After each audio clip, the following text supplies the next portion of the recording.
Welcome to the Exam Study Expert Podcast, helping you ace your exams at school and university through the psychology of high performance and the science of studying smarter, not harder. It's my pleasure to introduce your host, the Cambridge-trained memory psychologist and exam success coach, William Wadsworth. Hello and welcome to the Exam Study Expert Podcast. Do you ever feel like there's just too much to do, too few hours in the day to get it all done? Well, you're in the right place, because today I want to have a chat with you about the best ways you can cope when you just can't seem to keep on top of things in your studies. I've been hearing from my coaching clients quite a bit recently, a consistent message. They're feeling overwhelmed. And I think, I don't know whether I've been hearing this more than normal this year, 2021, as a result of, the COVID pandemic and everything's been going through. But pandemic or no, we all get to the stage from time to time where we just feel like we're overwhelmed, drowning in a to-do list that's spiraling out of control, possibly starting to burn a bit of that midnight oil just to get through what you have to do, getting tired, run down, stressed, burned out. It's no fun. So what can we do to deal with overwhelm? What do you do when it feels like there's just too much to do? It's not easy. As I'll explain today, getting free of overwhelm often comes down to some pretty hard choices. We're going to be taking a two-pronged approach today to get on top of overwhelm and try and restore some balance and calm to your life. The first thing we'll talk about is boosting productivity, and then we'll go on to talk about proper planning and prioritization, and that in particular is where some of the hard choices come in. But let's talk about boosting productivity first, because if you're feeling like there's too much to get done, then the first thing we can do is make sure that in the time you do have available, you're absolutely able to achieve as much as possible. Managing productivity well means managing three things: your time, your attention, and your energy. Productivity as a whole is a huge topic, and I'm not going to get deep into it all today. If you want more on the subject, you can check out previous episodes with Chris Bailey for more on maximising productivity in general. The first episode of 2021 with Brian Tracy for more on time management strategies. And the episode I've got for you next week with James Lang for more on managing your concentration and focus. But a couple of things I really want to highlight above all others for you today now. Firstly, to make sure you are focused and not distracted when you're working. You'll be amazed at how much more you can get done if you can turn off some of the distractions and just give 100% of your attention to your studies. So that will probably mean turning the phone off, ideally putting it away, out of sight, logging out of social media, Netflix, and those other distracting spots on the internet when you're using your laptop, and removing any other sources of distraction from your external environment as far as you can. If you've got the option to do so, potentially even considering moving your environment to somewhere where there are fewer distractions, like a library or a study room at school or college. So that will be the first thing, making sure you're distraction-free as far as possible. And again, next week's episode with James Lang will be helpful for more on that.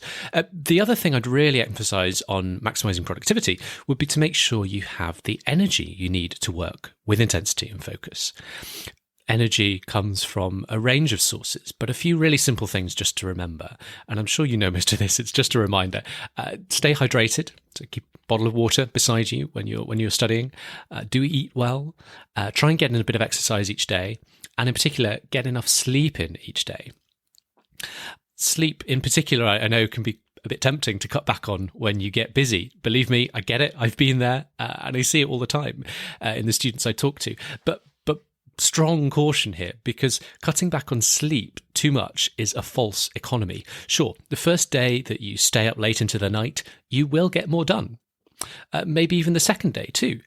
But it won't take too many days if you're skimping and cutting back the sleep before your productivity really starts to plummet. And no matter how many cans of energy drink or coffees you get through, you find it starts to take longer and longer and longer to get through the same amount of work. when you're sleep deprived, 1 hour's work can easily turn into 2. A 3-hour task can easily turn into an 8-hour one. The result is a downward spiral of longer hours, lower energy, lower productivity, and yet longer hours to try and compensate and catch up. So it's not a pretty way to go. So if you want more on building a highly productive study routine and my thoughts on kind of getting that balance right between work and sleep and all the other things you need to get done in your life, I've got an article all about study routine on the blog. You can find that if you just Google the words exam study expert routine or exam study expert study routine, and that'll talk you through how I've approached building a good study routine in the past and how I work with some of my coaching clients today to find the right study routine for them, because there are some different decisions, different things will work differently for different people. So I've tried to kind of walk through some of the founding principles so that you can figure out what the right routine for you will look like to try and maximize your productivity. As I say, if you want to look that article up, you can pop in the words exam study expert routine into Google and you should be able to find that article pretty easily. So we've talked about productivity, staying focused, and trying to keep your energy levels up by not skimping too much on sleep. Now we want to talk about the second main thing I want to talk about, which is, I'm already struggling to fit in everything I need to do. How can I, no matter how productive I get, I just don't see a way in which I can get everything done in the hours I've got available. Okay, so this is where the second thing we need to talk about today comes in. And I'm going to level with you. This is going to involve some hard choices. The first thing we need to do is carve out some planning time. This alone can be quite painful to do in the moment, but trust me, no matter how busy you are, finding half an hour to properly sit down and plan your to-do list is absolutely vital if you want to regain any kind of control, any kind of balance in your overwhelmed life. You can't stop a river from flooding if all you have is a bucket to furiously bail with, but take the time to go and get proper kit, perhaps going and hiring a jumbo-sized JCB to build a dam, and you might be in with half a chance. So take a moment out and take that opportunity to get back in control. One of the major contributing factors to overwhelm, that feeling of overwhelm, is carrying around your to-do list in your head. And it's not just the information about the individual items that are on the to-do list. It might also be your latest thoughts on the order in which you want to tackle a list. And you really don't want any of these thoughts in your head when you're walking around or when you're working on your tasks, because trying to remember a to-do list or constantly plan and replan your approach to tackling it all in your head is going to be soaking up a ton of valuable cognitive resources and making you far less productive as a result, as well as creating that distinctively stressed, bursting at the seams, spiraling out of control kind of feeling of overwhelm. So no matter how busy you are, you have to find some planning time as a priority. And that starts with writing down all that stuff that's in your head about what you have to do. So here's how it goes. Step 1, start by writing down everything you have to do. All the tasks you've got on your plate over the next few weeks, keep it fairly short term. If you want, you can maybe make a few longer term notes of things that you need to do a bit later. But if you're feeling overwhelmed, you probably want to focus the majority of your attention on the kind of short term, the next couple of weeks. Step 2, when you've done that, add in, against each item on the list, add in when each item is due, the due date, the day the assignment is due in, the day of the test, that kind of thing. Step 3, add in a rough estimate of how long each task will take. You don't need to be exactly precise. You'll probably get this a bit wrong, but just a rough kind of back of the envelope. Is this going to be like an hour, half a day, 3 days? Step 4, once you've written down your to-do list, once you know how long each item on your task will take, then you need to start to figure out where each task will fit into your life over the next week, 2 weeks, 3 weeks. You could use a Google Calendar for this, or any kind of physical planner or diary. In some of the busiest patches of my own life, I've used a giant sheet of A3 paper to have a day-by-day plan for the next couple of weeks. Today, I'm more of a Google Calendar guy. I put things on the Google Calendar. I find that nice and flexible. It's a bit of a personal choice. It's up to you how you want to plan your calendar. But the important thing that matters is you do have some record, either digitally or physically, of how you intend to spend your time over the next couple of weeks. So before doing anything else with your calendar, just double check that you've got all the non-negotiables planned in on it. So any classes you have to attend, any extracurricular commitments, sports practice, choir practice, making sure you've left a little bit of time for meals during the day, you've got time through the night for sleep, perhaps even plan on some daily exercise.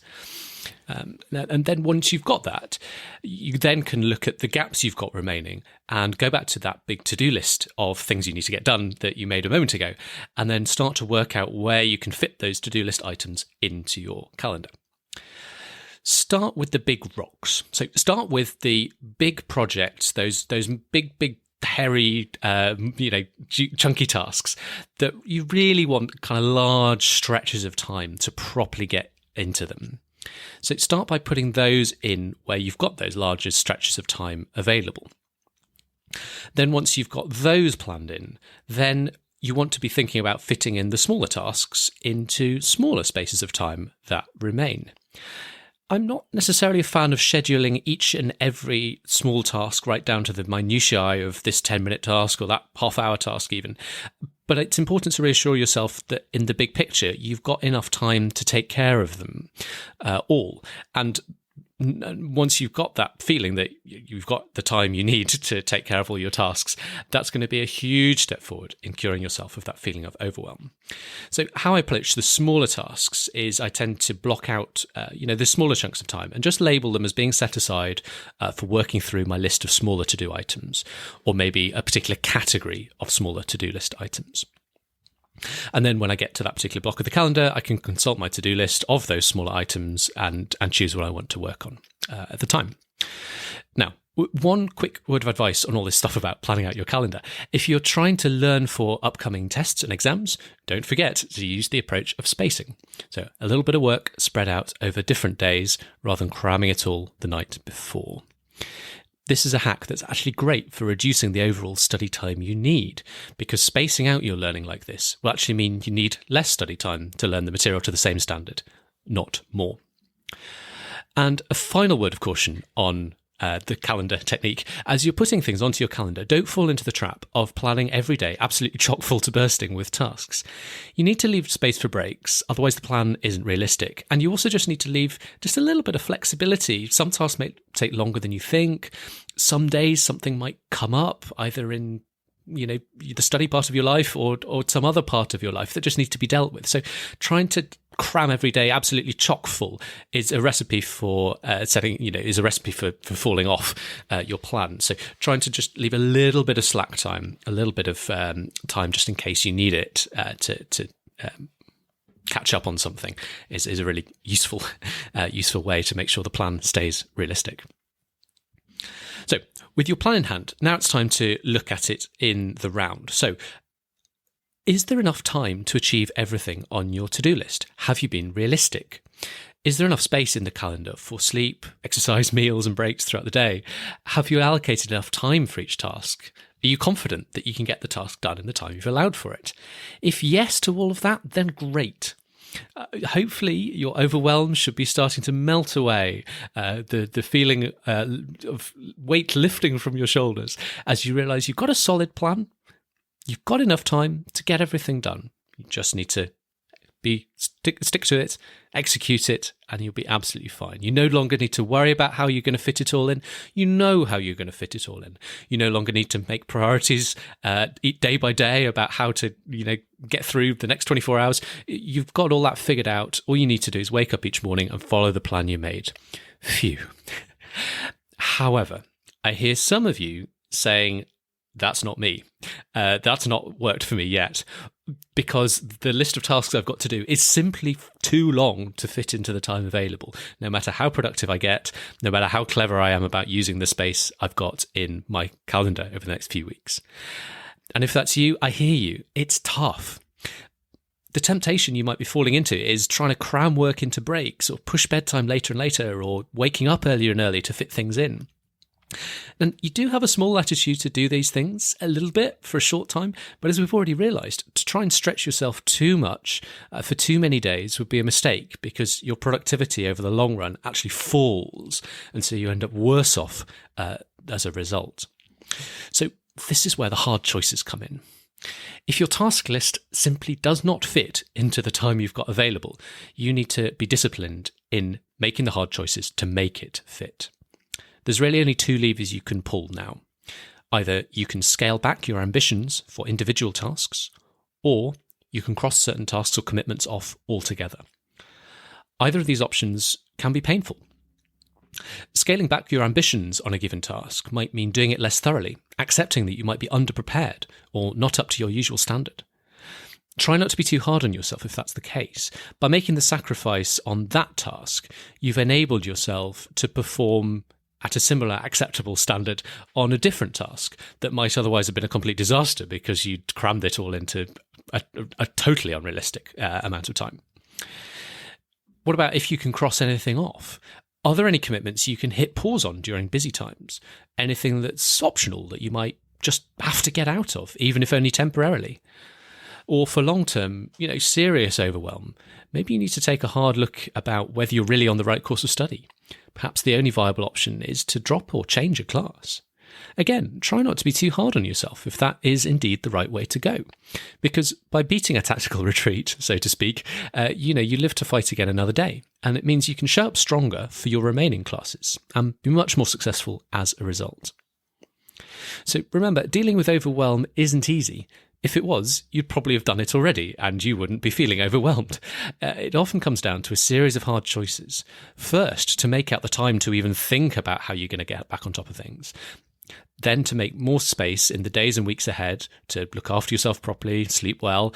And then finally, if you need to either scale back your ambitions on some tasks or cross off other things entirely so that you can fit what you need to get done into the time that's available.